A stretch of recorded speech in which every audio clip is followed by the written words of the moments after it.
ইয়া রাসূলুল্লাহ, ইয়া হাবিবাল্লাহ, নবী নবী গো, কেন গো মুস্কি হাসি, পুরো চেহারা মোবারক হাসি, উজ্জ্বল হাসিতে ফুটে উঠেছে, এমনিতেই নুরানি, আরো মনে হয় যে আরো নুরানি হয়ে গেছে। আমার নবীজি ডেকে ডেকে বললেন যে গত রজনীতে, গতকালকে তুমি মেহমানের সাথে যে ব্যবহার করেছো, তোমার ব্যবহারে মালিক অনেক বেশি খুশি। যাইতে এই মন দিওয়ানা, এই হৃদয় করো দয়ালাল্লাহ, দয়া করো দয়ালাল্লাহ, নসিব করো মদিনা, লা ইলাহা ইল্লাল্লাহ, লা ইলাহা।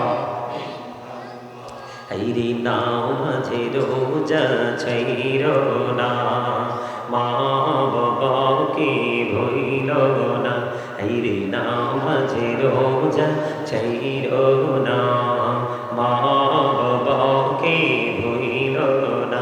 হাইরে জান্নাতবাসী হইতে চাইলে, জান্নাতবাসী হইতে চাইলে, প্রাণ ভরে করো সাধনা, লা ইলাহা ইল্লাল্লাহ, লা ইলাহা, লা ইলাহা ইল্লাল্লাহ, মুহাম্মাদুর রাসূলুল্লাহ সাল্লাল্লাহু আলাইহি ওয়াসাল্লাম।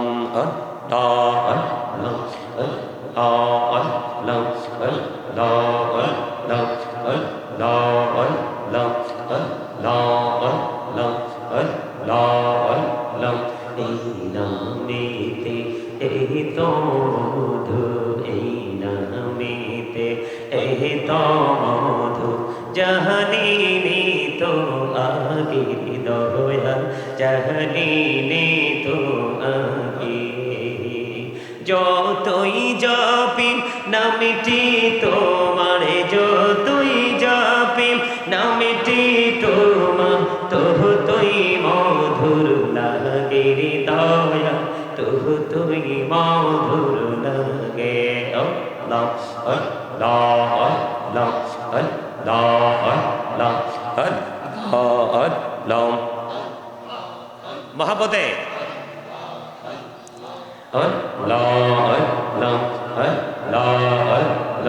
জীবন গড়িয়া কৌশিরে গোনা, জীবন গড়িয়া কৌশিরে গোনা, ক্ষমা করে দাও দয়া, ক্ষমা করে দাও।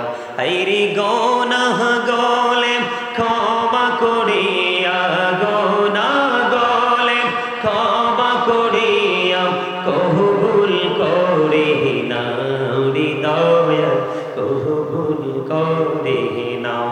আল্লাহ আল্লাহ, মহব্বতে আল্লাহ আল্লাহ আল্লাহ আল্লাহ।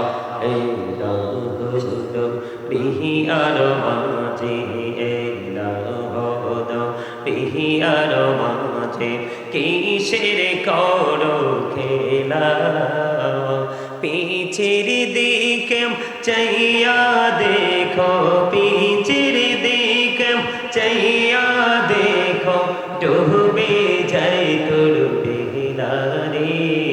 আল্লাহ আল্লাহ আল্লাহ আল্লাহ আল্লাহ, দেখা হইলেন আল্লাহরে ওলি শাহজালাল, নামজার শোনে সরে মহানদী পাড়ে হয়ে যায়, সরে মহানদী পাড়ে হয়ে যায়, বিছানা যার পাহাড়। আল্লাহ আল্লাহ আল্লাহ আল্লাহ আল্লাহ আল্লাহ আল্লাহ আল্লাহ আল্লাহ আল্লাহ, লা ইলাহা ইল্লাল্লাহ, মুহাম্মাদুর রাসূলুল্লাহ সাল্লাল্লাহু আলাইহি ওয়াসাল্লাম। জোরে সোরে বলেন আলহামদুলিল্লাহ। আরো জোরে বলেন আলহামদুলিল্লাহ। উপস্থিত সম্মানিত উলামায়ে কেরাম, আমন্ত্রিত অতিথিবৃন্দ, বিশেষ করে আজকের মাহফিলের সভাপতি থেকে শুরু করে যত অতিথিকে আমন্ত্রণ জানানো হয়েছে, আমন্ত্রিত অতিথিবৃন্দ, দাড়িপাকা আমার মুরব্বী বাবারা, যুবক ভাইয়েরা, পর্দার অন্তরালে রয়েছেন আমার মা বোনেরা, বিশেষ করে আজকে মহাপবিত্র ঈদ মিলাদুন নবী সাল্লাল্লাহু আলাইহি সাল্লাম উদযাপন উপলক্ষে বড় পীর হযরত আব্দুল কাদের জিলানী রাদিয়াল্লাহু তাআলা আনহুর স্মরণে আজকে 13তম বার্ষিক ওয়াজ ও দোয়ার মাহফিলের আয়োজন করা হয়েছে। আজকে যারা টাকা দিয়ে, পয়সা দিয়ে, অর্থ দিয়ে, বুদ্ধি দিয়ে, শ্রম দিয়ে, সার্বিক সহযোগিতার মাধ্যমে আজকের এই মাহফিলের আয়োজন করেছেন, সকলের প্রতি আমার আন্তরিক সালাম। আসসালামু আলাইকুম ওয়া রাহমাতুল্লাহি ওয়া বারাকাতুহু। আপনারা কি শারীরিক অথবা মানসিকভাবে অসুস্থ? দুরুদ যেভাবে পড়ছেন, এই বাদাম খাওয়া টিম সামনে আসো, এই সব দিনই চিনি আমি, সামনে আসো। যেই মজা করে বাদাম খাইতেছে, একটার কাছে সিমটা দিতেছে, খামটা দিতেছে, যা মন চায় তা করতেছে। এই বাদাম খাওয়া টিম এখন কিন্তু দাঁড় করামো, যারা বাদাম খাইছে সব আমার কাছে আসো। এই তো 2টা বাচ্চা গেছে, আর বাকিগুলো বাঁচার চেষ্টা করো। এই এক লগে না, এক লগে না, এক লগে না, সব শয়তান এক লগে আছে। এই সামনে, এই পাশে আসো, এই পাশের গ্যাপে আসো। এই যে ফাঁকে গ্যাপ আছে এনে সে সাধারণ না, খুব চালাক। আয় আয় আর সামনে এনে একবার এনাই ফরাই, তোর আর কেউ ডিস্টার্ব করতো না। এদিকে আয়, আয় ইয়ান দিয়া হিয়ান দিব, হিয়ান দিয়া ইয়ান দিব। আর দাদা একটা হাসি দিছে, আপনাদেরকে হাসানোর জন্য, একটু ফিলিংস দেওয়ার জন্য এই কাজটা করছি, অন্য কিছু না। ঠিক কিনা বলেন? আমার স্বাস্থ্য ভাই একটাতে মন খারাপ করে বইছে, খুব হ্যান্ডসাম, তে স্মার্ট, কিন্তু তে মন খারাপ, তে দুরুদও পড়ে না, জিকিরে করে না, তে কইছি আছে আল্লাহই জানে। আরেকটা বইছে, হ্যাঁ এটা আমরা গাড়ি নামার সময় দেখছে, ডাইয়া যে বইছে, তালে তালে দুরুদ আর জিকির চলছে, আলহামদুলিল্লাহ। এখন এরে স্বাস্থ্য ভাই আমারে তোরা যে স্যার মনে করতে হইব। আর এখানে যারা বইছে সব ছাত্র। কি আমি কি আপনাদের টিচার? আমার পরে যিনি আসবে উনি কি আপনাদের? কথা কয় না। আরে আমার পরে যিনি আলোচনা করতে আসবেন, পীর সাহেব কেবলা, এখানে আছে না নাম? গোলাম গাউস আল কাদেরী আল আশরাফি সাহেব গদিনিসিন, পীর সাহেব কেবলা, এনায়েতপুর দরবার শরীফ, কচুয়া চাঁদপুর। উনি আমার পরে আসবেন, উনিও আজকে টিচার। উনি হলেন আর কি হেড স্যার। কি কি কথা বলে না? আচ্ছা, আপনাদেরকে কি আল্লাহ বাদাম খাওয়ার জন্য, বুট খাওয়ার জন্য, চা খাওয়ার জন্য, অপ্রাসঙ্গিক অগ্রহণযোগ্য কথা বলার জন্য, যেটা আপনার আমার জীবনে কোনো প্রয়োজন নেই, ওই সমস্ত কথা বলার জন্য জবানটা দিছে? তো কি লেগে দিছে কইতে পারবেননি? কি চমৎকার কইছে, দেখছেন নি? ট্রেনিং কি জিনিস আমার পিচ্ছি বললে দিছে আল্লাহর জিকির করার জন্য। মুখস্থ বলে নাই, হুজুরের ওয়াজ শুনতে শুনতে একবার এটাও ওয়াজ হয়ে গেছে পুরো ব্রেইন। আমার দিকে তাকান, এটা বাদাম খাওয়ার জায়গা না, মনোযোগী হয়ে বসার জায়গা না। এখান থেকে আজকে আপনার ট্রেনিং নেবেন, এটা প্রফেশনাল, এটা টিচিং প্রফেশন। কি কারণ আপনার আমার জীবন আদর্শ কোথায় লুকায়িত? ইসলামের মধ্যে না? আপনি পরিপূর্ণ হতে হলে, পূর্ণাঙ্গ জীবন ব্যবস্থা চাইলে অবশ্যই আপনাকে ইসলামের মধ্যে ঢুকতে হবে। Islam is not only a religion but also complete code of life. কেন এই সেন্টেন্সটার এত পাওয়ার কেন, এত কোয়ালিটি কেন? তার কারণ হচ্ছে ইন্না দীনা ইনদাল্লাহিল ইসলাম। ইসলামটা হলো আল্লাহর মনোনীত ধর্ম। ইসলামটা কার মনোনীত ধর্ম? আরো জোরে, আল্লাহর মনোনীত ধর্ম, তাই না? তা আমরা কি ইসলামের রঙে রঙিন হব না? অবশ্যই হতে হবে। আর আপনাকে ইসলামের রঙে রঙিন হতে হলে সর্বপ্রথম হতে হবে আপনাকে ইমানদার। কি হতে হবে? ইমানদার। তারপরে আপনার অন্তরে সৃষ্টি করতে হবে ভয়, ভীতি। কি আল্লাহ বলেছেন, O believers, you fear me, Allah will forgive you. আল্লাহ রাব্বুল আলামিন বলেছেন, ইমানদারদেরকে তোমরা আমাকে ভয় করো, তাহলে আমি তোমাদেরকে ক্ষমা করে দিব। সুবহানাল্লাহ বলেন না কেন? আরে কি চমৎকার ভাবে আল্লাহ বলছে জানেন? আল্লাহ বলছেন, আল্লাযীনা আমানু ওয়া কানু ইয়াত্তাকুন লাহুমুল বুশরা ফিল হায়াতিদ দুনিয়া ওয়া ফিল আখিরাহ। কি চমৎকার না? আপনাকে আমাকে প্রথমত হতে হবে কি? ইমানদার। তারপরে আপনার আমার সিনায় ঢুকাতে হবে ভয়। তারপরেই আল্লাহ রাব্বুল আলামিন দিয়েছেন লাহুমুল বুশরা ফিল হায়াতিদ দুনিয়া ওয়া ফিল আখিরা। আপনি আমি তখনই সুসংবাদের আওতায় আসব, দুনিয়া এবং আখিরাতের জন্য নিয়ামত যেই প্রাপ্ত বান্দাগুলো তাদের অন্তর্ভুক্ত আমরা তখনই হতে পারবো যখন আমরা ইমানদার হওয়ার পর আল্লাহকে ভয় করতে পারবো। জোরে জোরে কন্যা সুবহানাল্লাহ, আরো জোরে। আর জবানটা বন্ধ থাকবো নি, এটা অটো চলতেছে কি অটো চলতেছে, কিন্তু এখন আর এটা বলতে হবে না। আমি তো যাইনি। আল্লাহ রাব্বুল আলামিন কি বলেছে জানেন? আল্লাহ রাব্বুল আলামিন বলেছেন remember me then I will remember you. আল্লাহ রাব্বুল আলামিন বলতেছেন ফাযকুরুনি আযকুরুকুম। আল্লাহ বলতেছেন তোমরা আমাকে স্মরণ করো, আমি তোমাদেরকে স্মরণ করব। এখন স্মরণটা কেমনে করবে? কি চমৎকার লাগে জানেন? আমরা তো এগুলো বলতে বলতে বলতে বলতে প্রতিদিন বলতেছি, তারপরেও মনে হচ্ছে বলার প্রতি কোনো ক্লান্তি নেই। কেন জানেন? কারণ এগুলা আল্লাহর পছন্দের কাজ, আল্লাহর পছন্দের নিয়ামত, এগুলো আমাদের জন্য বরাদ্দ। আল্লাহ বলছে ইয়া আইয়ুহাল্লাযীনা আমানু যিকুরুল্লাহা যিকরান কাসীরা ওয়াসাব্বিহুহু বুকরাতাও ওয়াসীলা। আল্লাহ রাব্বুল আলামিন বলতেছেন ইমানদারদেরকে তোমরা বেশি বেশি করে জিকির করো, সকাল থেকে সন্ধ্যা আল্লাহর পবিত্রতা ঘোষণা করো। কিভাবে করব? ফাযকুরুল্লাহা কিয়ামান, দাঁড়িয়ে দাঁড়িয়ে জিকির করো, ওয়া কুউদান, বসে বসে করো, ওয়া আলা যুনুবিকুম, শুয়ে শুয়ে জিকির করো। তারপরেও জিকির বন্ধ করা যাবে? কারণ হচ্ছে বন্দরে আমার হৃদয়ের জানালা খুলে তোমরা সবাই শোনো। আল্লাহর হাবিব জানিয়ে দিয়েছেন আমরা যখন হেঁটে হেঁটে আল্লাহর জিকির করার জন্য যাই অথবা আসি, আল্লাহ রাব্বুল আলামিন আমাদের কাছে তখন দৌড়ে চলে আসে। বুঝেন নাই? তার মানে আপনি আমি আল্লাহর জিকির করার জন্য হেঁটে হেঁটে আসছি না আজকে। আল্লাহ রাসূল বলেছেন কোন বান্দা যখন আল্লাহর জিকির করার জন্য হেঁটে হেঁটে আসে, তো হেঁটে হেঁটে এসে আমরা তো সারা জীবন চেষ্টা করলো আল্লাহকে পাবো না।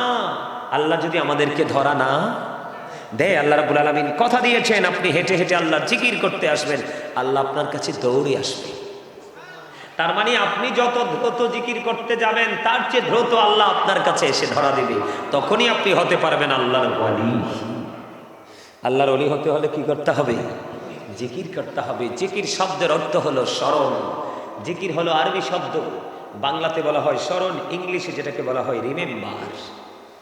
জিকির সুবহানাল্লাহ বলা জিকির, আলহামদুলিল্লাহ বলা জিকির, লা ইলাহা ইল্লাল্লাহ বলা জিকির, আল্লাহু আকবার বলা জিকির, কাউকে সৎ কাজের জন্য ডাকা জিকির, কাউকে অসৎ কাজ থেকে দূরে রাখার চেষ্টা করা, এটাও জিকির। নামাজ ও জিকির, হজ ও জিকির। নামাজ হলো জিকিরের জলসা, হজ হলো জিকিরের জুলুস। জোরে জোরে করো সুবহানাল্লাহ, আর জোরে কন্যা সুবহানাল্লাহ। তাহলে জিকির আমরা করা লাগবে না? আল্লাহ রাসূল বলছেন তোমরা যখন জিকির করো এমনভাবে জিকির করো মানুষ দেখলে যেন তোমাদেরকে পাগল বলে। আর আমরা এমনভাবে জিকির করি, মুখে জিকির করি, শরীরের অন্যান্য পার্টসগুলো জানে না, বুঝতেও পারে না। তাহলে আমরা সুন্নি জামাত ঠিকই হয়েছি, কিন্তু আসল সুন্নিয়তকে এখনো পর্যন্ত তালাশ করে বের করে বাস্তব জীবনে বাস্তবায়ন করতে পারি? তো যেহেতু পারি নাই, আমরা ব্যর্থ, তাহলে কি রেজাল্টের আশা করতে পারি? আমরা রেজাল্টের আশা করতে পারি না।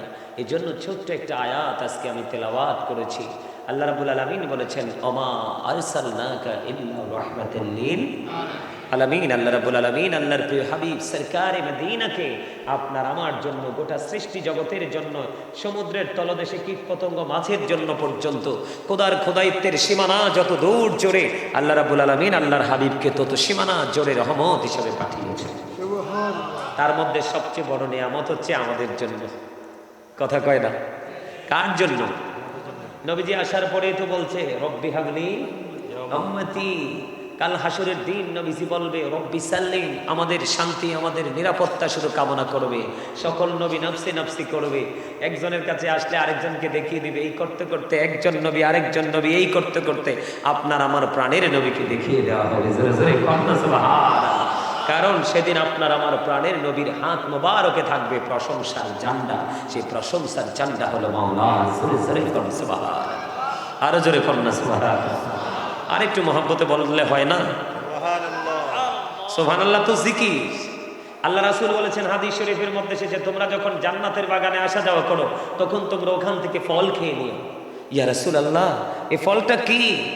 সুবহানাল্লাহ আলহামদুলিল্লাহ লা ইলাহা ইল্লাল্লাহ সুবহানাল্লাহ আলহামদুলিল্লাহ লা ইলাহা ইল্লাল্লাহ লা ইলাহা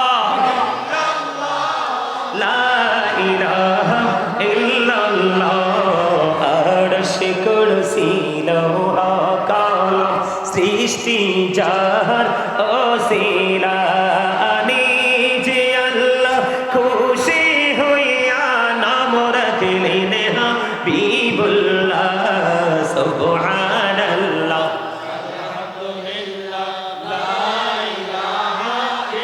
আল্লাহ সুবহানাল্লাহ আলহামদুলিল্লাহ লা ইলাহা ইল্লাল্লাহ লা ইলাহা ইল্লাল্লাহ লা ইলাহা লা ইলাহা ইল্লাল্লাহ মুহাম্মাদুর রাসূলুল্লাহ সাল্লাল্লাহু আলাইহি ওয়াসাল্লাম।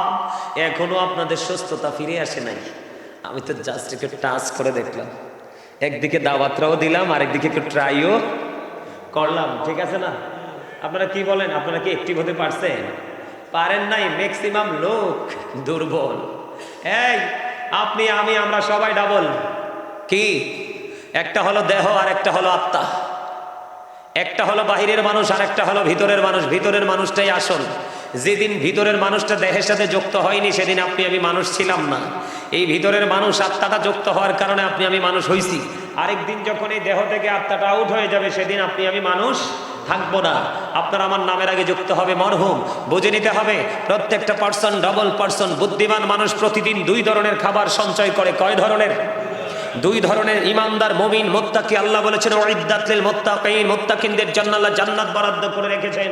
আল্লাহ রাব্বুল আলামিন আপনাদেরকে আমাদেরকে বলবে ইউ গো টু প্যারাডাইস, মুত্তাকিন হয়েছে জান্নাতে চলে যাও, অন্যথা you have to go to hell, চলে যেতে হবে জাহান্নামে, বাঁচার কোনো সুযোগ।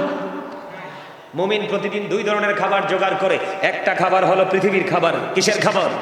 পৃথিবীর খাবার। আপনি যেই কোনো বাজারে গেলে, যেই কোনো জায়গায়, বোনের বাড়ি যান, চাচার বাড়ি যান, আত্মীয় কোনো শুভাকাঙ্ক্ষীর বাসায় যান, হয়তো খাবারের কোয়ালিটিটা একটু 19-20 হবে, কিন্তু খাবার মাস্ট বি পাওয়া যায়। যায় কি যায় না? ছোট্ট চা দোকান, টং দোকানে গেলেও পৃথিবীর খাবার পাওয়া যায়, কিন্তু রুহের খোরাক, রুহের খাবার কিন্তু সব জায়গায় পাওয়া যায়। আজকে মুমিনের জন্য রুহের খাবার জোগাড় করার জায়গা হলো আজকের এই জান্নাতের বাগান। তো ওদো সুবহানাল্লাহটা মজা হয় নাই। আচ্ছা, লবণে, খাবারে লবণ না দিলে খাইতে পারবেন না কেন?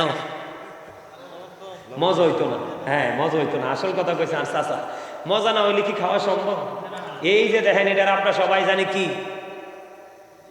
জিহ্বা। এটা একটা গোস্তের টুকরো, মাগমা, এটা এত শক্ত রাডার, এনে টাচ করলে এটা কইতে পারে কি হইছে না হইছে। যদি যোগ্য হয় বর্ডার ক্রসিং করে, আর যোগ্য না হইলে আউট করে। ঠিক কিনা বলে? মজা না হইলে যেমনি খাবার খাওয়া যায় না, ঠিক তেমনি ভাবে আল্লাহ রাসূলের প্রেমিক হতে না পারলে কোনোদিনও আমল মজা লাগে না। যতক্ষণ আমল মজা না লাগবে ততক্ষণ আপনি কোনোদিন আমল করতে মনেও চাইবেন না। আপনাকে কি প্রেম করতে হবে? এটা অবহেলার জায়গা না। এখানে আসবেন গুনাহ নিয়ে, বের হবেন নিষ্পাপ হয়ে। এটা হলো এখানের চরিত্র, তাই না? এখানের চরিত্র কি এটা? সম্মানিত উপস্থিতি, রাসূল যে আমাদের জন্য রহমত। আমি কিন্তু আসলে প্রাসঙ্গিক কথা বলছি আপনাদেরকে বোঝানোর জন্য, আমি আমার মূল আলোচনায় কিন্তু এখনো যাইনি। সম্মানিত উপস্থিতি, নবীজি আমাদের জন্য কি? রহমত, নেয়ামত। নবীজির আহলে বাইত, ওমা, এটাও তো রহমত। নবীকে ভালোবাসা যেমনি ফরজ, নবীর পরিবারকে ভালোবাসাও ফরজ। নবীকে ভালোবাসা, সম্মান করা যেমনি ঈমান, রাসূলের আহলে বাইতকে ভালোবাসাও তেমনি ঈমান। এটা আপনাকে আমাকে বুঝে নিতে হবে। আল্লাহ কোরআনে বলেছেন কুল্লা আসআলুকুম আলাইহি আজরান ইল্লাল মাওয়াদ্দাতা ফিল কুরবা। আল্লাহ রাব্বুল আলামিন বলে দিয়েছেন, আল্লাহ রাসূল যে আমাদের কাছে রিসালাত নিয়ে আসছেন, উপদেশ নিয়ে আসছেন, সত্যর সন্ধান নিয়ে আসছেন, এর বিনিময়ে আল্লাহ রাব্বুল আলামিন আল্লাহর হাবিবকে বলছেন, কুল, হাবিব আপনি জানিয়ে দেন। কাকে? আমাদেরকে। আল্লাহ রাসূল আমাদেরকে জানিয়ে দিয়েছেন, রাসূল যে আমাদের কাছে যেই হেদায়েতের বাণী নিয়ে আসতেন, এইগুলোর বিনিময়ে রাসূল আমাদের কাছে কিছুই চায় না, চায় শুধু আহলে বাইতের ভালোবাসা। জোরে জোরে কোন সুবহানাল্লাহ। কি চায়? আহলে বাইতের ভালোবাসা, নবীর পরিবার। আহলে বাইত কারা? মা খাতুনে জান্নাত ফাতেমা, হযরতে আলী, ইমাম হাসান, হুসাইন। এদেরকে অস্বীকার করার কোনো সুযোগ আছে? আমার দিকে তাকান, আমাকে বিষয় দেওয়া হয়েছে আজকে আহলে বাইতের মর্যাদার উপর আলোচনা করব, বিশেষ করে একটু কারবালার মর্মান্তিক অধ্যায় আমি আপনাদেরকে নিয়ে একটু যাব। আপনারা আমার সাথে থাকবেন তো? না আমারে থুইয়ে চলে যাইবেন? আরো জোরে কম। আল্লাহ খুশি হইলে তিনটা কাজ করে। কয়টা? পৃথিবীতে বৃষ্টি দেয়, কারো বাবা মার কোলে কন্যা সন্তান দেয়, আর কারো বাড়িতে মেহমান পাঠায়। তো আজকে আপনারা বাড়িতে আমি আইছি না, তা আমি কি? আহারে, মেহমানের দোয়া তো কবুল হয়। হাত তুলে করতে হবে না, অন্তর থেকে করলে আল্লাহ সবাইকে কবুল করে নিবে। তো মেহমানকে আপনারা আপন করে নেবেন না? রাসূলের কাছে একদিন এক পথিক মুসাফির আসলো। অন রাসূল বললেন, এই মুসাফিরের দায়িত্ব কে নেবে? কেউ নিতে চায় না। পরে হঠাৎ করে এক আনসারী সাহাবী দাঁড়িয়ে বললেন, নবী গো, তার দায়িত্ব আমি নিলাম। এখন তার দায়িত্ব রাসূল নিলেন। নেওয়ার পরে কি হলো? রাসূল দায়িত্ব নিয়ে রাসূল থেকে দায়িত্ব নিয়ে বাড়ি গেলেন। যাইয়া রাত্র খাবার নাই। কি নাই?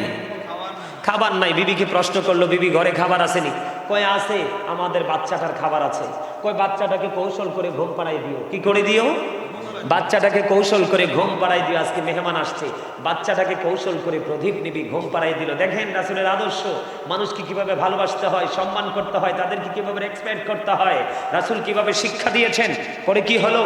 আপনার বাচ্চাটাকে কি করে দিল? ঘুম পাড়িয়ে দিল। বাচ্চার খাবারটা মেহমানকে খাওয়ালেন। সকালবেলা যখন ওই আনসারী সাহাবী রাসূলের দরবারে আসছেন, রাসূল তাকে দেখেই হাসতে শুরু করলেন। সুবহানাল্লাহ। ইয়া রাসূলুল্লাহ, ইয়া হাবিবাল্লাহ, নবী, নবী গো, কেন গো মুস্কি হাসি? পুরো চেহারা মোবারক হাসি, উজ্জ্বল হাসিতে ফুটে উঠেছে। এমনিতেই নুরানি, আরো মনে হয় যে আরো নুরানি হয়ে গেছে। আমার নবীজি ডেকে ডেকে বললেন যে, গত রজনীতে, গতকালকে তুমি মেহমানের সাথে যে ব্যবহার করেছো, তোমার ব্যবহারে মালিক অনেক বেশি খুশি। সুবহানাল্লাহ কন্যা। এই জন্য নবী হেসে দিয়েছেন। তা আমি তো আপনাদের কাছে খাবার চাইনি, আমি আপনাদের কাছে বেডও চাইনি, আমি শুধু চেয়েছি আপনারা আমার কথাগুলো একটু শুনবেন। সম্মানিত উপস্থিতি, দিন যত যাবে সামনের দিকে, তত হক কথা বলার লোক তত বেশি কমবে। দিন যত যাবে সামনে, হক্কানি আলেমের সংখ্যা তত বেশি কমে যাবে। এলেম শূন্য হয়ে যাবে, এলেমটা সীমিত হয়ে যাবে। কারণ আলেম চলে যাওয়া মানে তার সিনাই করে কিতাবও চলে যাওয়া। আপনি আলেম না থাকলে কিতাব বুঝবে কে? কথা বলেন না কেন? এই জন্য আপনাদের এখনই সময়, এই কারণে সময়। রাসূল কি বলেছে? আদিবু আওলাদাকুম আলা সালাতি খিসানিন, হুব্বি নবীকুম ওয়া হুব্বি আহলি বাইতিহি ওয়া আলা কিরাতিল কুরআন। রাসূল বলেছে, তোমরা তোমাদের সন্তানদেরকে তিনটি বিষয় শিক্ষা দাও। একটা হলো হুব্বি নবীকুম, teach the love of the prophet, ওয়া হুব্বি আহলি বাইতিহি, টিচ ফ্যামিলি লাভ, ওয়া আলা কিরাতিল কুরআন, learn to recite the holy Quran. নবীকে নবীর প্রেম শিখাও তুমি তোমার সন্তানদেরকে, নবীর আহলে বাইতের ভালোবাসা শিখাও। কারণ এই দুটো জায়গায় যথাযথ সম্মান, মর্যাদা এবং তাদের প্রতি শ্রদ্ধা, ভালোবাসা, রেসপেক্ট রাখা, এটা একজন মুমিনের জন্য ফরজ এবং এটাই তার জন্য ঈমান। আপনার যদি ঈমানই ঠিক না থাকে, তাহলে আপনার আমল দিয়ে কোনো ফায়দা নেই, আপনার আমল কাজে লাগবে না। হুজুররা কি বলেন? আল্লাহ কোরআনে বলেছেন, ইউদিল্লু বিহি কাসীরা ওয়া ইয়াহদি বিহি কাসীরা ওয়া মা ইউদিল্লু বিহি ইল্লাল ফাসিকিন। কোরআন দিয়ে আল্লাহ কাউকে হেদায়াত দান করেছেন, কাউকে আবার পথভ্রষ্ট করেছেন। আল্লাহ ফাসিক ছাড়া কাউকে বিভ্রান্তিতে ফালান না। কথা কি বুঝে আসে? আমার কথা কোন বুঝে আসে? আরে আপনি নৌফুরে আসলেন, নিচে গেলেন কেন? আমার লোকের রাগ করছে? ও মানে মজা করে আলোচনা শোনার জন্য গেছে? ও আচ্ছা, তাইলে ঠিক আছে। আমার লোকের রাগ করলে তো মুশকিল। আলহামদুলিল্লাহ, আমি আবার এদিকে একটু খেয়াল রাহি, আমার মুসল্লিরা কে রাগ টাগ করলো নি। এনতেও যদি কেউ উঠতে যান মন কালা করে, হাসি খুশি গেলে সমস্যা নাই, মনটা খারাপ করে গেলে কিন্তু আমি আপনার জিজ্ঞেস করবো আসলে কে রাগ হয়েছেন নি কোনো আমার লোকে। আলহামদুলিল্লাহ, আমি কিন্তু ওয়াজে ঢুকলে আর এলোমেলো কথা, বিভিন্ন প্রাসঙ্গিক কোরআন হাদিস থেকে প্রাসঙ্গিক কথা বলবো না।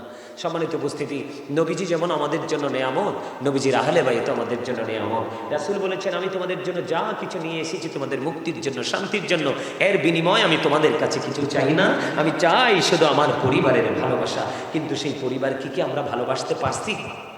61 হিজরিতে নির্মমভাবে কারবালার ময়দানে নিষ্ঠুর ইয়াজিদ বাহিনী রাসূলের বাগানকে হরণ করে নিয়ে গেছে। ঠিক কিনা বলে? আরো জোরে বলে। বন্ধুরে আমার, আমি আহলে বাইত এবং ইমাম হাসান হুসাইনের কারবালা, ইমাম হাসান হুসাইনের শহীদের বিষয় নিয়ে মর্মান্তিক অধ্যায়গুলো একটু টাচ করব।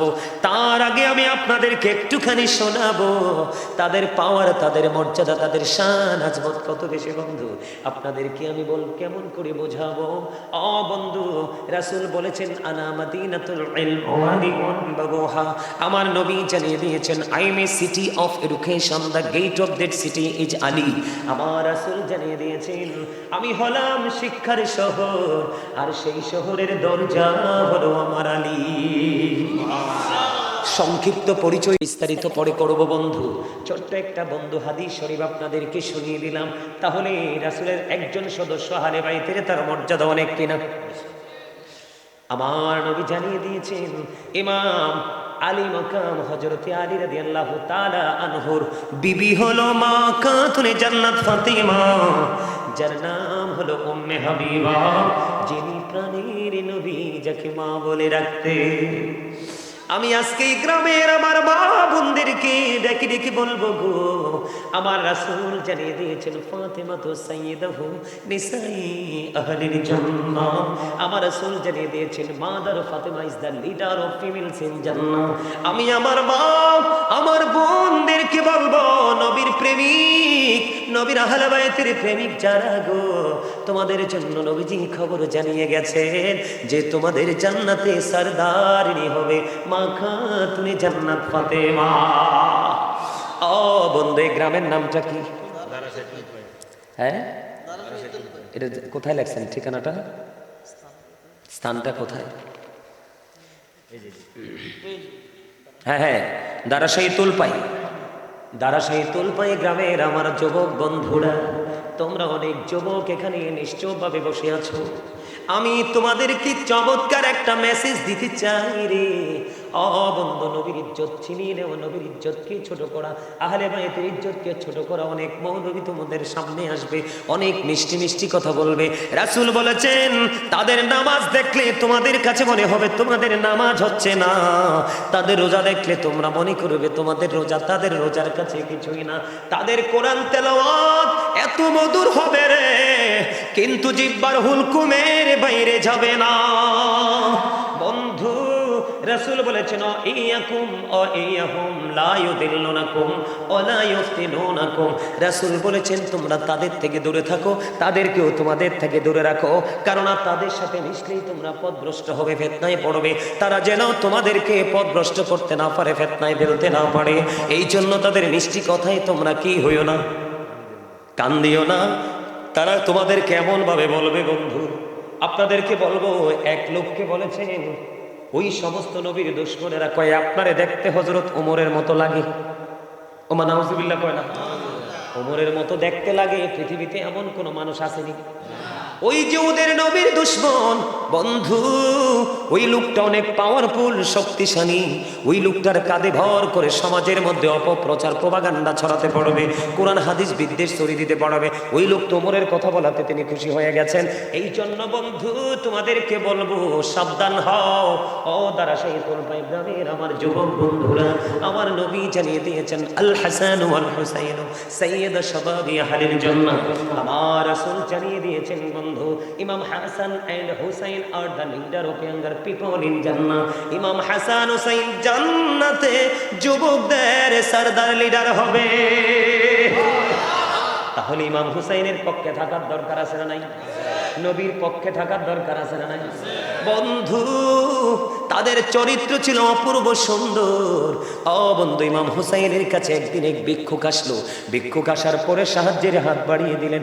আসার পরে কিন্তু ওনার কাছে কোনো সাহায্য করার মতো কিছু নেই। তিনি বললেন তুমি অপেক্ষা করো, আমার কাছে যখন সাহায্য আসবে তোমাকে দিয়ে দিব।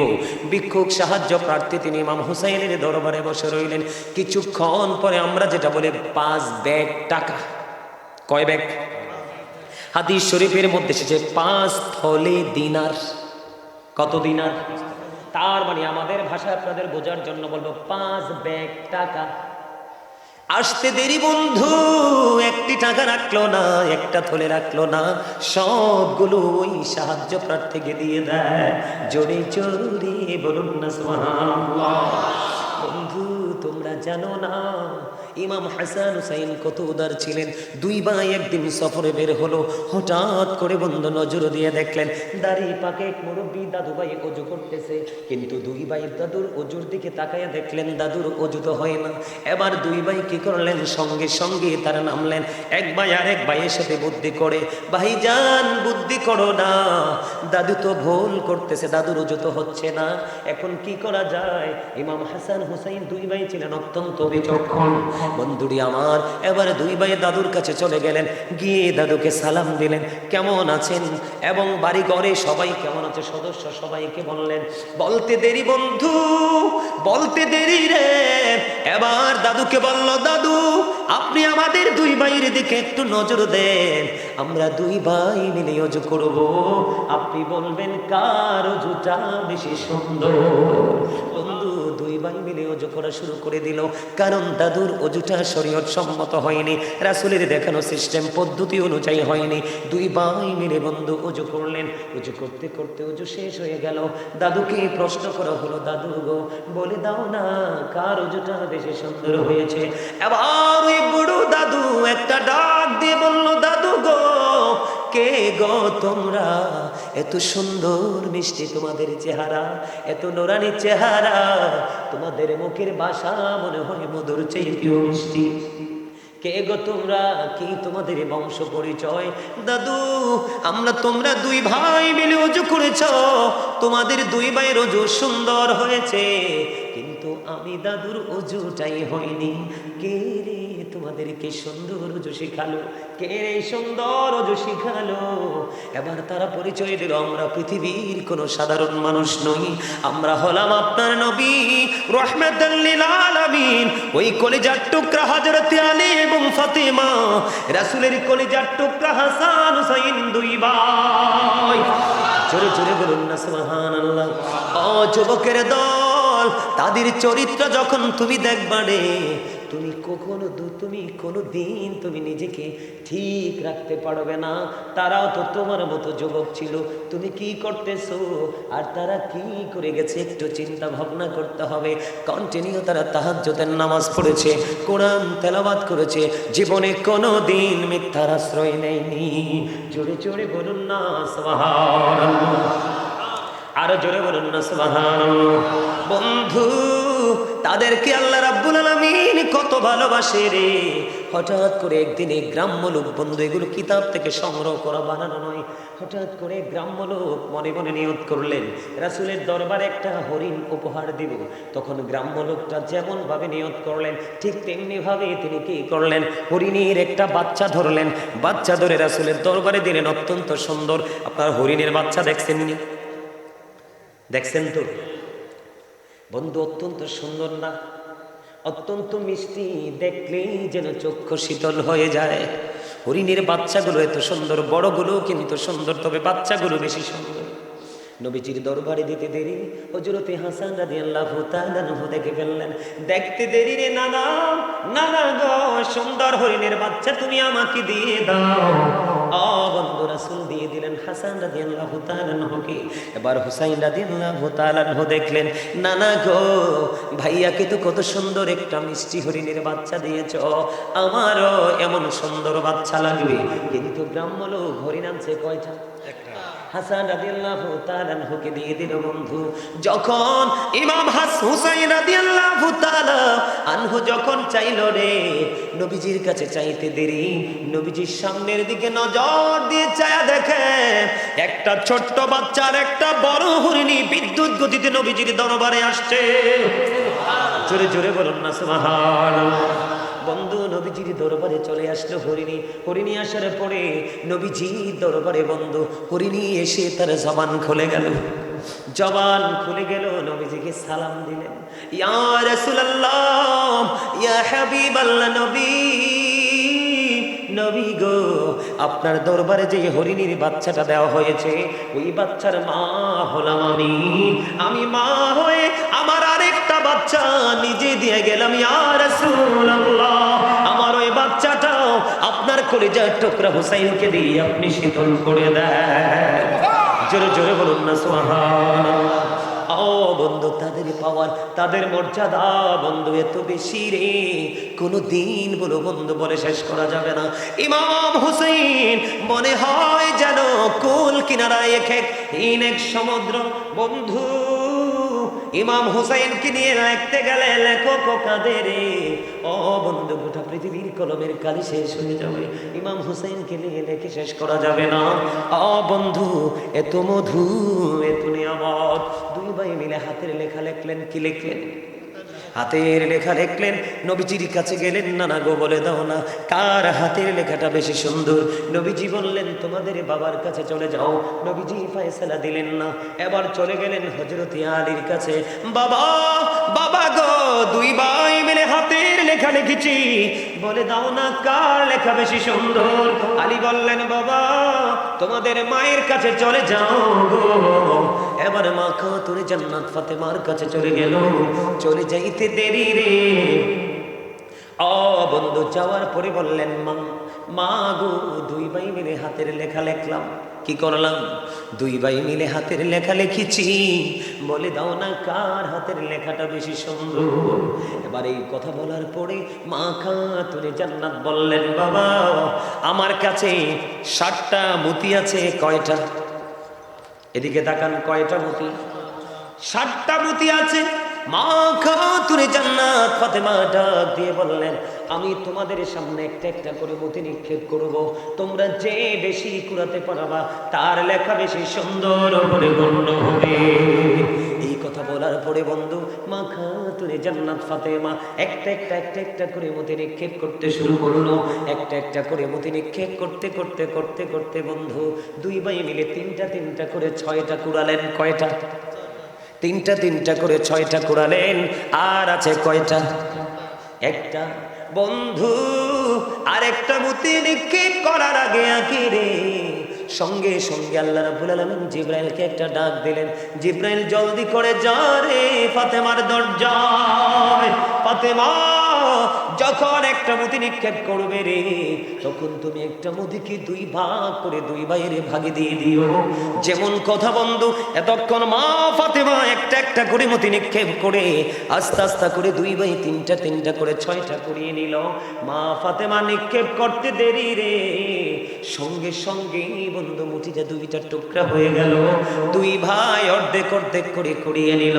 এবার মা ফাতেমা একটা ডাক দিয়ে বললেন, বাবা গো, তোমরা 2 ভাইয়ের হাতের লেখাই বেশি সুন্দর, সমান সুন্দর, কম আর বেশি নাই।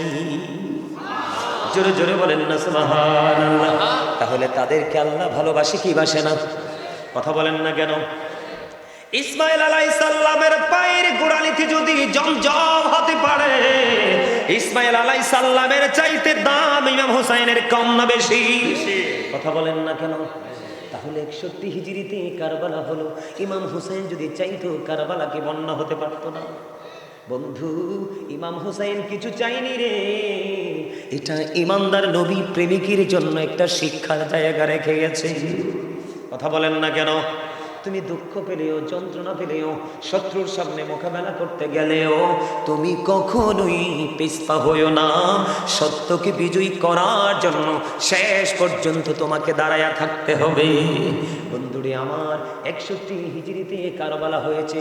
আপনারা জানেন না, ইয়াজিদের উপদেষ্টা যিনি ছিলেন, যার নাম ছিল শারজুন বিন মানসুর রুমি। আপনারা শুধু আমার বিষয়গুলো, কথাগুলো আপনারা কোট করবেন। ইহুদিরা মুসলমানের বন্ধু না শত্রু? আল্লাহ রাব্বুল আলামিন পবিত্র কালামে হাকিমে বলেছেন,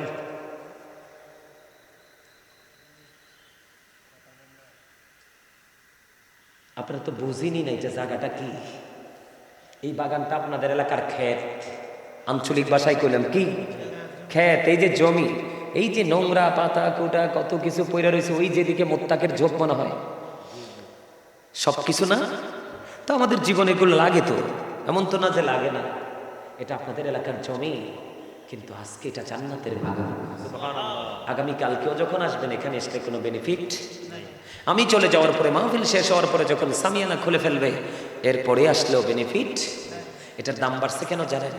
আল্লাহ রাসূলের প্রেমের বাগান। এখানে আল্লাহ এবং আল্লাহর হাবিবের, আল্লাহর কুদরতি জবান, রাসূলের জবান মোবারকের যেই ভাষা, এগুলো কোরআন হাদিসের মাধ্যমে আমরা জেনেছি। সেই কোরআন হাদিসের কথা আমরা বলবো। এইগুলো বলার কারণে, এগুলো আমাদের সিনায় থাকার কারণে আল্লাহ আমাদেরকেও সাধারণ মানুষের চাইতে দামি বলে ঘোষণা দিয়েছে। কথা কন না কেন? আলেমদেরকে, হক্কানি আলেমদেরকে আল্লাহ নবী রাসূলের বংশধর হিসাবে ঘোষণা দিয়েছে। তো নবী রাসূলের আওলাদের থাকে লগে থাকলে দাম কম না বেশি? আরে মিয়া শুধু বেশি নি।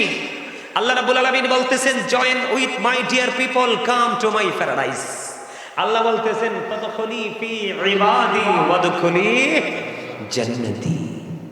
আল্লাহ বলছে, আমার প্রিয় লোকেদের সাথে যুক্ত হও আর আমার জান্নাতে। তো জান্নাত চায় না এমন কোনো মানুষ আসেনি। আপনারা যদি কথা না বলেন, আপনাদের পিঠে আজকে জান্নাতের বাগান থেকে কিছু তো নিতে পারবেন না। আমাদের সরকারি কর্মকর্তারা সিল মারে না, দেখেন না? কথা কয় না? আরে সিল মারেনি। আপনি সরকারি কোনো কাজ যখন সত্যায়িত করতে যাবেন, সেই অফিসারের হাতের সিল থাকেনি, সিগনেচার থাকেনি? থাকে না? আপনারা যদি আজকে আল্লাহ রাসূলের কথা বলা হচ্ছে, আল্লাহ রাসূলের প্রেমে দুরূদ হবে, জিকির হবে, আপনারা জবান বন্ধ করে রাখবেন। আপনাদের পিঠে দুইটা নেগেটিভ সিল পড়বে, রং দুটো সিল পড়বে। একটা সিল হলো কৃপণতার সিল, আর একটা সিল হলো অহংকারের সিল। আল্লাহ দুটোর একটা জাতকেও দেখতে পারে না। কথা কন না কেন? এই জন্য সাবধান হতে হবে, সচেতন হতে হবে। আমি তো মানে আউট দিকের কথা অল্প কিছু বলেছি, বেশি বলেনি। মহাব্বত করে কথা বলে শুনবেন, আমার কথা শুনেন। আপনাদের মনে আসে না, যার কারণে, যার নানার কারণে কুল কায়নাত সৃষ্টি হলো, সেই নানার কলিজার টুকরাকে ফুরাত নদীর পানি দিল না। অথচ ইহুদি নাসারারা, পশু পাখিরা পানি খায়। কিন্তু ইয়াজিদ বাহিনী ইমাম হুসাইনকে একটা ডাক দিয়ে বলল, ইয়া হুসাইন, ওই ফুরাত নদীর দিকে চাইয়া দেখো কেমন ঢেউ খেলছে রে। সবার জন্য পানি বরাদ্দ, কিন্তু তোমাদেরকে পানি বরাদ্দ করব না। জোরে জোরে বলেন না নাউজুবিল্লাহ। বলো, হুজুর সমস্যাটা কোথায়? আমার দিকে তাকান বন্ধু। ইয়াজিদ কিন্তু হিন্দু ছিল না, খ্রিস্টান ছিল না, বৌদ্ধ ছিল না, সে কিন্তু মুসলমান ছিল। কিন্তু সে প্রথম দিকে মুসলমান ছিল। তার বাবার নাম হলো আমির মুআবিয়া। সে ছিল সচ্চা একজন রাসূল প্রেমিক। সুবহানাল্লাহ বলেন না কেন? এখন কি আর ইয়াজিদ মুসলমান আসেনি? কিতা হইছে? আরে বেঈমান কাফিরের চাইতেও তো নিকৃষ্ট। ঠিক কিনা বলো?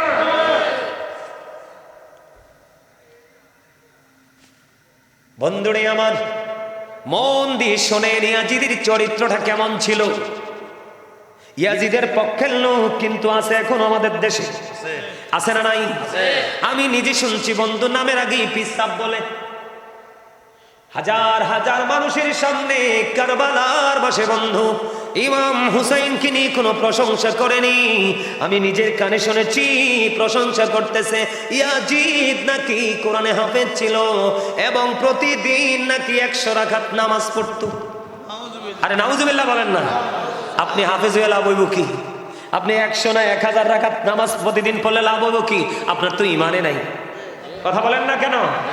আপনি কোরআন তেলাওয়াত করলে লাভ হবে কি? একটু আগে আমি একটা হাদিস শরীফ শোনাইছি না? এত ভদ্র থাকবে কিন্তু তার ঈমান থাকবে না। তার কণ্ঠের কোরআনের মধুর বাণী আপনি মুগ্ধ হয়ে যাবেন। রাসূল বলেছেন তার সিনায় নাই কোরআন, শুধু জিহ্বার বাইরে, জিহ্বার এরিয়াটার মধ্যে। জোরে জোরে কন্না নাউজুবিল্লাহ। বন্ধুরে আমার, আগে আমি কোরআনের 2টা আয়াত আপনাদেরকে শোনাবো শুধু বেঈমান সম্পর্কে। আল্লাহ রাব্বুল আলামিন পবিত্র কালামে হাকিমের মধ্যে বলেছে, ইন্নাল কাফিরিনা কানু লাকুম আদুওয়াম মুবিনা। আল্লাহ রাব্বুল আলামিন বলেছেন, the heretics are the eternal enemy of the believers. ঈমানদারদের প্রকাশ্য শত্রু হলো বন্ধু বেঈমানেরা। নাউজুবিল্লাহ কইতেন না?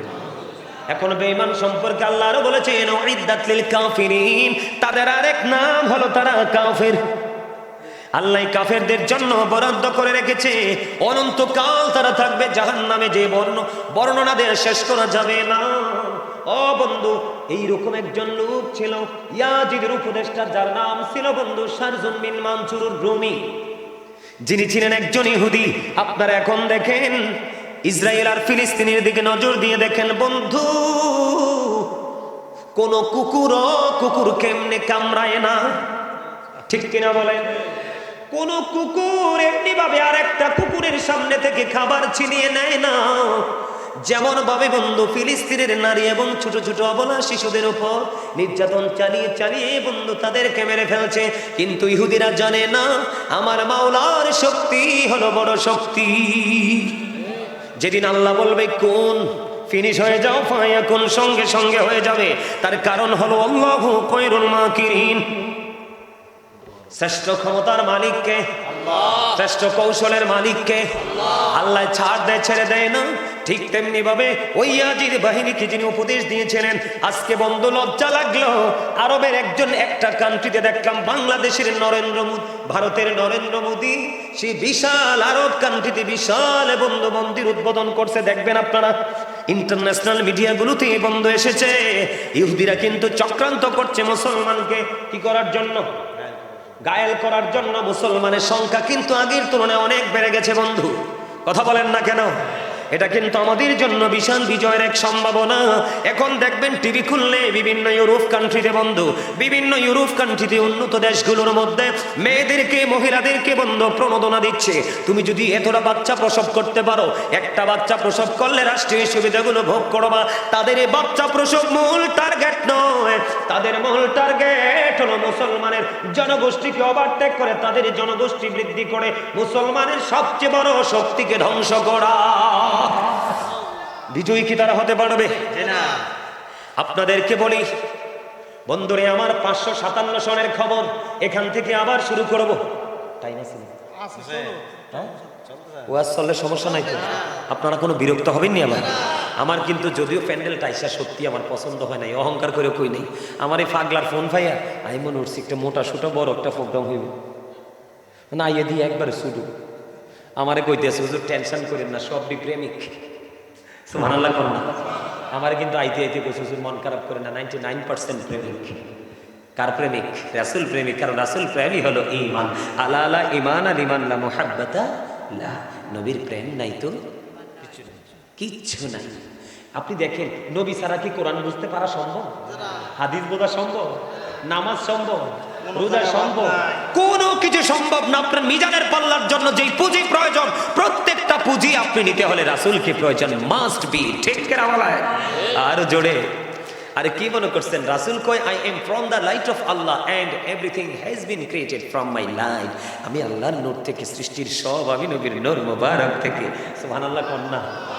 নূর কইলে তো অনেকে মন খারাপ করে, কিন্তু ওয়ার্ড মিনিং তো জানে না, শব্দের অর্থ জানে না। এখন আমি কি করব বলেন তো? আচ্ছা এটা কি আলো না? এই লাইটটা দেওয়ার কারণে কি অন্ধকার দূর হয়ে গেছে না? এটাই তো নূর। এটা কি নূর? শব্দটা চেঞ্জ, ওয়ার্ডটা চেঞ্জ। বাংলাতে বললে বলতে হবে আলো, আরবিতে বলতে হবে নূর, ইংলিশে বলতে হবে লাইট। নবী আসার কারণে পৃথিবীকে অন্ধকার হয়েছে না আলো হয়েছে? আরো জোরে। তো এটা নূর না? তো আপনারা মন খারাপ করেন কেন? বোঝার সমস্যা না বন্ধু। আমার দিকে তাকান, ইহুদিদের চক্রান্তের কথা বলছে। আপনারা মদিনায় গেছেননি? মদিনায় জিয়ারত করছেন, এখানে লোক আসেননি? হাত তোলে দেখান। মদিনা শরীফ রাসূলের রওজা মোবারক জিয়ারত করছেননি? কি দিয়ে সীসা ডালা দেয়াল দেখছেন না? দেখছেন না শক্ত প্রাচীর নবীজির রওজা মোবারকের চারপাশে? কেন হলো বন্ধু? হৃদয় খুলে শোনো, 557 সনের খবর বন্ধু। ইহুদিরা নবীজির লাশ দেহ মোবারক চুরি করার জন্য তারা চক্রান্ত করলো। তারা বুঝতে পারলো মুসলমানের বড় শক্তি হলো নবী মুহাম্মদ। রওজা থেকে সরাইতে পারলেই মুসলমানকে গায়েল করা যাবে বন্ধু। এই তিনজন ইহুদি ছদ্মবেশে বন্ধু নবীজির রওজার পাশে আস্তানা গাড়লো। দিনের বেলা তারা ঘর থেকে বের হতো না। কি হতো না? দিনের বেলা তাদের এই তাঁবু থেকে তারা বের হতো না। রাত্র যখন হতো তারা তাঁবু থেকে বন্ধু বের হয়ে যেত। হঠাৎ করে করে তারা বন্ধু রাতের বেলা মাটি খনন করতে শুরু করলো। মাটি খনন করে, দিনে কিন্তু করে না, বুঝে নেবেন, দিনে করে না। ইহুদি মুসলমানের কত বড় দুশমন দেখেন। দিনের বেলা তারা মাটি খনন করে না, রাতের বেলা মাটি খনন করে করে বস্তা বড় বড় জান্নাতুল বাকিতে নিয়ে বন্ধু মাটিগুলো তারা ফালাইতো। তৎকালীন সময়ে সুলতান নুরউদ্দিন জঙ্গির ঘরে নবী গেছে হাজির। নবীজি সুলতান নুরউদ্দিন জঙ্গির ঘরে গিয়ে হাজির। সুলতান ষড়যন্ত্র চলছে রে, মানুষের ছবিগুলো পর্যন্ত নবী দেখিয়ে দিলেন। সুলতান নুরউদ্দিন জঙ্গি প্রথম দিন বন্ধু পুরোটা তিনি কি করতে পারলেন না, আইডেন্টিফাই করতে পারলেন না। দ্বিতীয় রজনীতে আবার যখন নবীজি স্বপ্ন যুগে তার ঘরে হাজির হলো, যে দুশমনগুলো তাদের ছবি পর্যন্ত দেখিয়ে দিল। সুলতান নুরউদ্দিন জঙ্গি সেই ইরাকেই তো, ইরাক থেকে বন্ধু রওনা দিলেন। হাঁটতে হাঁটতে হাঁটতে হাঁটতে হাঁটতে হাঁটতে বন্ধু দীর্ঘ সময় নিয়ে তিনি মদিনায় চলে আসলো। মদিনায় চলে এসে তিনি এলান করে দিলেন সকল মদিনাবাসীকে তিনি পুরস্কার দিবে। সুবহানাল্লাহ কইতেন না? আরো জোরে কর না সুবহানাল্লাহ। আপনাদের সামনের খালি জায়গাগুলো আমার সামনের দিকে এসে ফিল আপ করে বসেন তো, আসেন। যারা আলোচনা শুনবেন আর কি, তারা সবাই আমার সামনে আসেন। আপনারা যখন সবাই সামনে বসবেন তখনই কিন্তু কথাগুলো যখন ছোট করে বলবেন মজা হবে। আসেন, যাদের আলোচনা শোনার ইচ্ছা আছে শেষ পর্যন্ত, আর যাদের ইচ্ছা নাই এই সুযোগে যাইতে পারে। কি ঠিক কথা কইছি না? একটু লাড়াচাড়া পড়ছে না? কিও এই সুযোগে যাইলে ভালো না, কারণ এমনি সবাই বয়ে থাকবো, আপনি উঠতে যাইবেন তাইলে সমস্যা তো। আমার দিকে আসেন বন্ধু, মজা করে শোনেন দুশমন ইহুদিদেরকে আমার আল্লাহ কেমন করে গায়েল করে। এবার চলে গেল, চলে আসলো মদিনায়। মদিনায় এসে বন্ধু এলান করে দিলেন মদিনার প্রত্যেকটা নাগরিককে কি করবে, তিনি পুরস্কার দিবে। যিনি পুরস্কার বিতরণ করবেন তিনি হলেন সুলতান নুরউদ্দিন জঙ্গি। বন্ধু অর্ডার পেয়ে তিনি পুরস্কার বিতরণ শুরু করে দিলেন। একটা একটা একটা একটা করে বন্ধু সবাইকেই পুরস্কার দিয়ে দিল সুলতান নুরউদ্দিন জঙ্গি। ওই যে গভীর রজনী প্রাণের নবী স্বপ্ন যোগে বন্ধু ওই যে দুশমনগুলোর চেহারা দেখালেন, ওই মানুষগুলোকে সুলতান নুরউদ্দিন জঙ্গি পাইলেন না। আপনার এলাকায় নবীর প্রেমিক আছে না নাই? এখন যদি গাজী সুলাইমানকে কেউ কিছু বলে, আপনারা যারা প্রেমিক তারা ছাড়বনি? ছাড়বে না। তার কারণ হলো এই কারণে, সেই কিন্তু মূলত গাজী সুলাইমানকে ভালোবাসা না, তার ভালোবাসা হলো গাজী সুলাইমানের হৃদয় ভরা নবীর প্রেম। নবীর প্রেমে কখনোই ইজ্জতহানি হতে পারে না।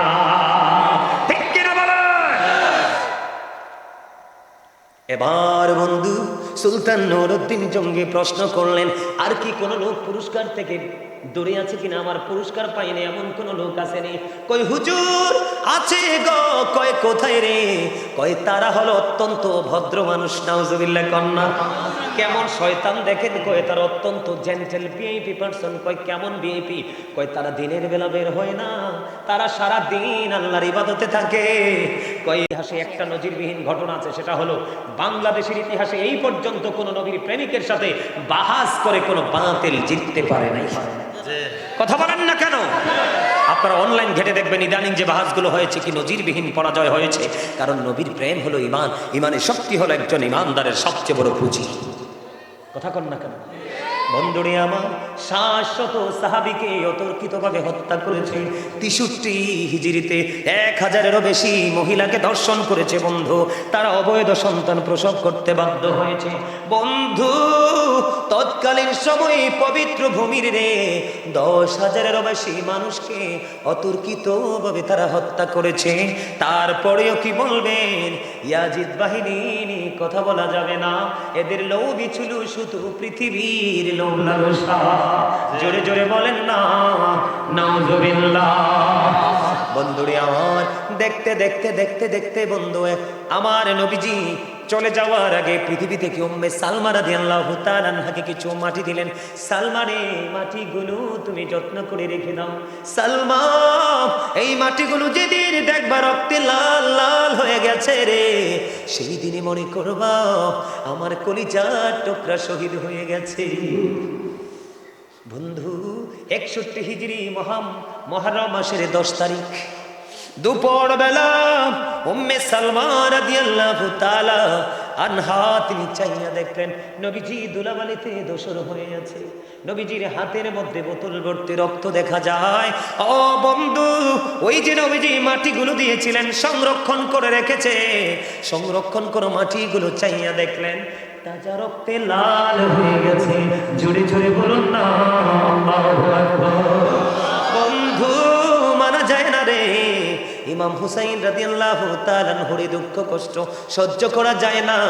ও বন্ধু, ইমাম হুসাইন রাদিয়াল্লাহু তাআলা আনহুকে যিনি কুফা পর্যন্ত ইয়াজিদের প্রতিনিধি, ইয়াজিদের পক্ষ থেকে যিনি কুফা পর্যন্ত নিয়েছিলেন হত্যা শহীদ করার জন্য, তার নাম ছিল বন্ধু হুর। আমি কিন্তু মর্মান্তিক জায়গায় চলে যাচ্ছি। হুর তিনি যুদ্ধ শুরু হওয়ার আগে তিনি ইমাম হোসাইনকে ডাক দিয়ে বললেন, ওগো আলী মুকাম, আমি আপনাকে আজকে কুফা পর্যন্ত এগিয়ে নিয়ে এসেছি, আপনাকে দুশমনদের সামনে তুলে ধরেছি। আমি এক বুঝতে পেরেছি, আমার একদিকে জান্নাত আর একদিকে আমার জন্য অবস্থান করছে জাহান্নাম। আমি আজকে জান্নাত আমার জন্য বাছাই করে নিলাম। যিনি ইয়াজিদের পক্ষে সবচেয়ে বড় বীর, তার নাম হলো হুর, যিনি কুফা পর্যন্ত নিয়ে গেছেন, যুদ্ধক্ষেত্র পর্যন্ত। আলী মুকাম গো, এখন যদি আমি আপনার কাছে, আল্লাহর কাছে তওবা করে ক্ষমা চাই, আহলে বাইতের প্রেমে পড়ে, তাহলে আল্লাহ রাব্বুল আলামিন আমাকে ক্ষমা করবে কিনা? এবার ইমাম হুসাইন রাদিয়াল্লাহু তাআলা আনহু বললেন, সত্যি যদি ক্ষমা চাও আল্লাহ ক্ষমা করে দিবে। বন্ধু, তিনি তওবা করলেন, হুসাইনের পক্ষে শহীদ হয়ে গেলেন। ইমাম হুসাইন বললেন, তুমি আমার কাছে আসো। এবার বললেন, আলী মুকাম, ও রাসূলের কলিজার টুকরা, আমি আপনার পক্ষে সর্বপ্রথম শাহাদাতের সোদা পান করব। আপনার জন্য সর্বপ্রথম আমি শিশাডালা দেয়াল হয়ে যাব।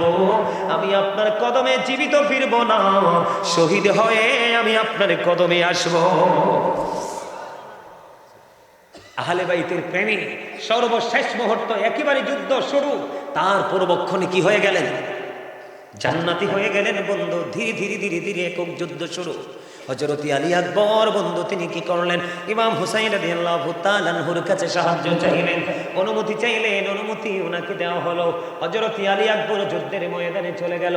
যুদ্ধের ময়দানে যাওয়ার পরে বন্ধু এবার কি করলেন? ওনার সাথে যুদ্ধ শুরু হয়ে গেল। যুদ্ধ করতে করতে করতে করতে করতে করতে বন্ধু 3 দিন কিন্তু তাদের কোনো পানি নাই, কি নাই? ফুরাত নদীর পানি তাদের জন্য 3 দিন বন্ধু বরাদ্দ। বন্ধু 3 দিন পর্যন্ত কোনো পানি পান করতে পারে না।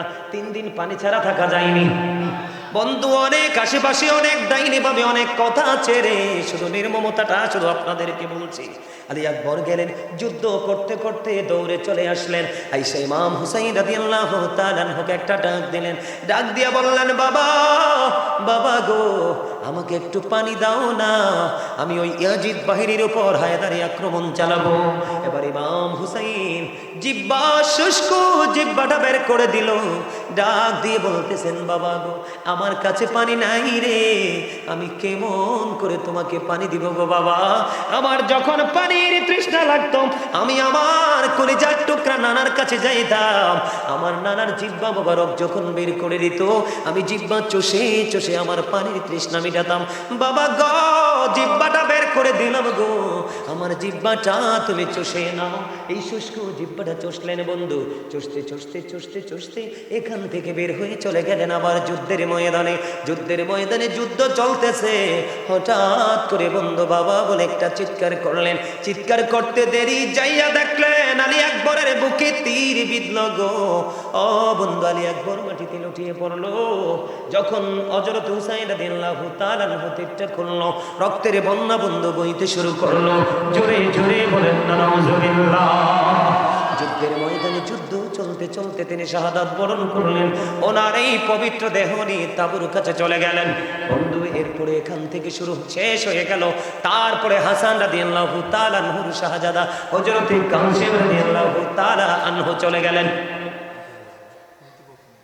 হুজুর এসে গেছে?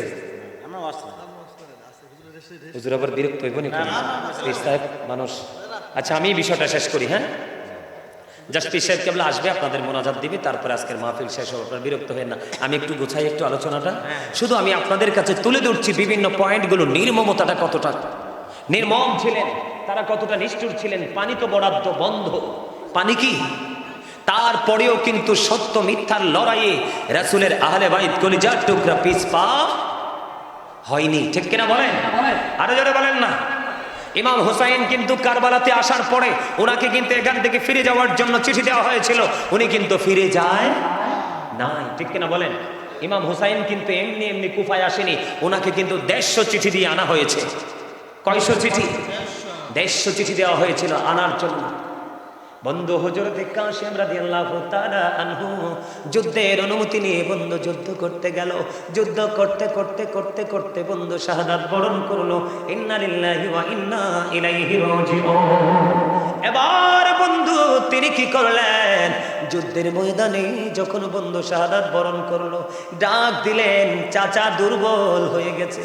ভাতিজার কাছে যায় বলে, বাবা বাবা গো, আমি দুর্বল হয়ে পড়েছি গো বাবা, আমি তোমাকে সাহায্য করতে পারলাম না। ও বন্ধু, ইমাম কাসিম রাদিয়াল্লাহু তাআলা আনহু শাহাদাত বরণ করলো। ওনার এই পবিত্র দেহ পর্যন্ত বন্ধু কার কাছে? তাবুর কাছে নিয়ে আসলো। এবার অধীর আগ্রহে আছে ইয়াজিদ বাহিনী হুসাইনকে শহীদ করার জন্য। এর মধ্যে ছোট্ট শিশু আলী আসগরকেও শাহাদাত করে দিয়েছে। বন্ধুরে আমার, ধীরে ধীরে ধীরে ধীরে একক যুদ্ধের ফয়সালা শেষ হতে হতে ইমাম হুসাইন রাদিয়াল্লাহু তাআলা আনহুর সাথে যুদ্ধ শুরু হবে। যুদ্ধ শুরু হবে, কিন্তু ইমাম হুসাইনের সাথে যুদ্ধ করতে কিন্তু কেউ সাহস করতেছে না। একটা পর্যায়ে বন্ধু তারা চতুর্দিক থেকে আক্রমণ করলেন, যুদ্ধ শুরু করলেন। যুদ্ধ শুরু করতে করতে করতে করতে এক পর্যায়ে ইমাম হুসাইন রাদিয়াল্লাহু তাআলা আনহুর বুকের উপর চড়ে বসলো সীমার। বসতে দেরি আবার সীমারকে বলল, সীমার এখন কি নামাজের সময় রে? কয় হ নামাজের সময়। কয় আমাকে একটু সময় দাও না, আমার জীবনের শেষ সেজদাটুকু মালিককে দিব। জোরে জোরে বলেন না সুবহানাল্লাহ। বন্ধু, ইমাম হুসাইনকে যদি তোমার লিডার হিসাবে পেতে চাও, তাহলে তোমাকে অবশ্যই ইমাম হুসাইনের আদর্শে রঙে রঙিন হতে হবে। তুমি শাহাদাত বরণ করবে, পৃথিবী ছেড়ে তিনি চলে যাবে। ও বন্ধু, তারপরেও মালিকের দরবারে সেজদা দেওয়ার সময় হয়েছে, সেই সেজদার কথা তিনি ভুলেননি। নামাজ শেষ হয়ে গেল। শেষ হওয়ার পরে ওনাকে শহীদ করার জন্য যখন চড়ে বসলেন, এবার বললেন, সীমার তোমার বুকের জামাটা একটু খোলো, আমি তোমাকে একটু বুকটা দেখবো। এবার সীমার বুকের জামাটা খুললেন। খুলতে দেরি, এবার ইমাম হুসাইন রাদিয়াল্লাহু তাআলা আনহু তার বুকের দিকে নজর দিয়ে চায়া দেখলো। তার বুকের মধ্যে দেখা যায় সাদা সাদা শ্বেত চিহ্ন। ইমাম হুসাইন ডেকে ডেকে বলল, আহারে সীমার, তুই তো সেই বদকিসমত। নাউজুবিল্লাহ বলেন না, আরো জোরে বলেন না নাউজুবিল্লাহ। ওই সীমার, তুই তো সেই বদকিসমত। আমার নানা আমাকে বলে গেছেন, সাদা দাগের কুকুরগুলো রে আমার বাগান হরণ করে নিয়ে যাবে। আমার নানার কথা অনুযায়ী তোর বুকের মধ্যে সাদা সাদাতে সে চিহ্ন দেখতে পাইলাম। এটাকে হাদিসের ভাষায় ডবল রোগ বলা হয়, আবার কুষ্ঠ রোগ বলা হয়, ঠিক কিনা বন্ধুরে আমার? এই ডবল রোগ, কুষ্ঠ রোগ, আমরা বাংলাদেশের মানুষ এটাকে বলে শ্বেত রোগ। বিভিন্ন জায়গায় সাদা হয়ে যায় মানুষের, আছে না নাই? বন্ধুরে আমার, ওই সীমার কি করলেন বন্ধু? ওই তলোয়ার চালালেন, পবিত্র দেহ থেকে মাথাটা আলাদা করে দিলেন। ইন্না লিল্লাহি ওয়া ইন্না ইলাইহি রাজিউন। বন্ধু, শহীদ করে ইয়াজিদ বাহিনী ক্ষান্ত হলো না। ও বন্ধু, এই মরুভূমিতে ঘোড়া দিয়ে বন্ধু বালু উড়িয়ে দিল, বালু উড়িয়ে দিল, ধুলাবালিতে পুরো পরিবেশটাকে নোংরা করে দিল। ঘোড়ার কদম দিয়ে তাদের এই পবিত্র দেহ এবং চেহারা, পবিত্র চেহারা মোবারককে পদধলিত করলো। জোরে জোরে বলেন না নাউজুবিল্লাহ।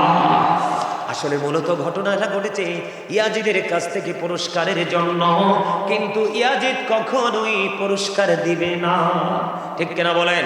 ইয়াজিদ বাহিনী এতটা দুষ্ট ছিল, এতটা কুচক্রে ছিল বন্ধু। এখান থেকে শেষ হলো। ইমাম হুসাইন যখন শাহাদাত বরণ করলো, আকাশ এত কালো হয়েছিল রে, মনে হয়েছিল তখনই যেন কিয়ামত কায়েম হয়ে যাবে। বন্ধু, আকাশ কেঁদেছে, বাতাস কেঁদেছে, গাছপালা তরুলতা কেঁদেছে, জিন জাতিরা পর্যন্ত কেঁদেছে, ফেরেশতারা পর্যন্ত কেঁদেছে। বন্ধু, বাইতুল মুকাদ্দাসের ঝুলন্ত পাথর, ইমাম হুসাইন শহীদ হইতে দেরি রে, ওই ঝুলন্ত পাথর থেকে রক্ত প্রবাহিত হয়েছে। জোরে জোরে বলুন আল্লাহু আকবার। ইমাম হুসাইন যখন শহীদ হলো বন্ধু, মনে হয়েছে যেন সূর্য গ্রহণ হয়েছে। ও বন্ধু, সিরিয়ার যেই কোনো পাথর সরালে পাথর থেকে তাজা রক্ত প্রবাহিত হতো। জোরে জোরে বলেন আল্লাহু আকবার। ইমাম হুসাইনের শহীদে ও বন্ধু, কেউ বন্ধু খুশি হয়নি। এবার দেখেন এখান থেকে ইয়াজিদের কাছ থেকে পুরস্কারের জন্য ইমাম হুসাইন রাদিয়াল্লাহু তাআলা আনহুর মাথা মোবারক নিয়ে ইয়াজিদের বাড়ির উদ্দেশ্যে রওনা দিলেন ইয়াজিদের বাহিনী। যাইতে যাইতে যাইতে যাইতে বন্ধু সন্ধ্যা হয়ে গেল। তারা একটা রাস্তার মধ্যে যখন দেখলেন খ্রিস্টান এক পাদ্রী দেখতে পাইলেন, ইয়াজিদ বাহিনী ইমাম হুসাইন রাদিয়াল্লাহু তাআলা আনহুর মাথা মোবারক নিয়ে যায়। এরা কতটা অর্থলোভী ছিল, কতটা পৃথিবীলোভী ছিল, যারা আজকে নবীর দুশমনি করছে, নবীর পরিবারের দুশমনি করছে, এই কারবালার দুশমনি করছে, এরা কখনোই বন্ধু পরকাল লোভী নয়। এরার লোভ হলো পৃথিবীর লোভ, লোভ লালসা এবং বিলাসিতা। ঠিক কিনা বলে? বন্ধুরে রাত্র হয়ে গেল, রাত্রটা তারা এখানে অবস্থান করবে, তাবু গাড়লেন। পাশে ছিলেন এই খ্রিস্টান পাদ্রী। খ্রিস্টান পাদ্রী বললেন, তোমরা কে রে? কয় ইয়াজিদের বাড়ির দিকে রওনা দিলাম, ওই যে রাসূলের কলিজার টুকরা হুসাইনের মাথাটা নিয়ে নাউজুবিল্লাহ কোন।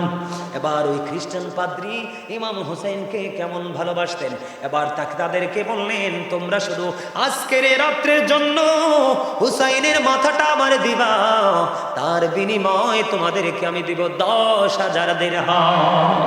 কত হাজার দিরহাম? 10,000 দিরহাম দিব রে। ও বন্ধু, এই কথা বলার পরে ইয়াজিদ বাহিনীর লোভিত হচ্ছে পৃথিবীর লোভ, তাদের কাছে দিয়ে দিলেন ওই খ্রিস্টান পাদ্রীকে মাথাটা দিয়ে দিলেন। বন্ধু এবার ওই খ্রিস্টান পাদ্রী কি করলেন? বাড়ি নিলেন, বাড়ি নিয়ে সুন্দর করে বন্ধু কি করলেন? মাথাটাকে সুন্দর করে ধুইলেন। ধোয়ার পরে উঁচু জায়গার মধ্যে রেখে দিল। সারাটা রাত ইমাম হুসাইন রাদিয়াল্লাহু তাআলা আনহুর মাথা চেহারা মোবারকের দিকে তাকাইয়া রইল আর কান্দে রে কান্দে, শুধু কান্দে। সারাটা রাত বন্ধু চোখের জল বিসর্জন দিয়েছে। হাদিস শরীফের মধ্যে এসেছে, ওই খ্রিস্টান পাদ্রী বলতেছেন, আমি নজর দিয়ে চাইয়া দেখলাম, রাত্র যখন গভীর হলো, একেবারে ভক্ত বিষাদাব একটা নুরানি পাখি রে সারাটা রাত ইমাম হুসাইনের মাথা মোবারক তওয়াফ করেছে। জোরে জোরে কন্যা সুবহানাল্লাহ। নূরানি পাখি। সম্মানিত উপস্থিতি, ইমাম হুসাইন রাদিয়াল্লাহু তাআলা আনহু, আপনারা কারবালার যদি পুরো ঘটনা শুরু থেকে শেষ পর্যন্ত শুনতে পারেন তাহলে বুঝতে পারবেন ইয়াজিদ বাহিনীর তাণ্ডব কত ভয়ঙ্কর ছিল। একমাত্র ইমাম হুসাইন রাদিয়াল্লাহু তাআলা আনহু শাহাদাত বরণ করেছে। আপনারা শুধু ইমাম হুসাইন রাদিয়াল্লাহু তাআলা আনহুর কথা বলেছেন, আপনার হাসান রাদিয়াল্লাহু তাআলা আনহুকেও কিন্তু শহীদ করা হয়েছিল, বিষ মিশিয়ে ওনাকে শহীদ করা হয়েছিল, সেটাও কিন্তু ইয়াজিদের কুপরামর্শে। নাউজুবিল্লাহ বলেন না, আরো জোরে। ইশাক কাবলাকে নিয়ে আসে। সম্মানিত উপস্থিতি, আমি আর আলোচনা করব না, তবে সর্বশেষে আপনাদেরকে কিছু কথা বলবো। আমরা আমাদের সমাজে, আমাদের দেশে সুদ আছে না নাই? আমরা যদি সুদ করি, সুদ খাই, তাহলে কি রাসূলের সুন্নাহ আদায় করব? আদায় হবে? কখনোই হবে না। আমাদের সমাজে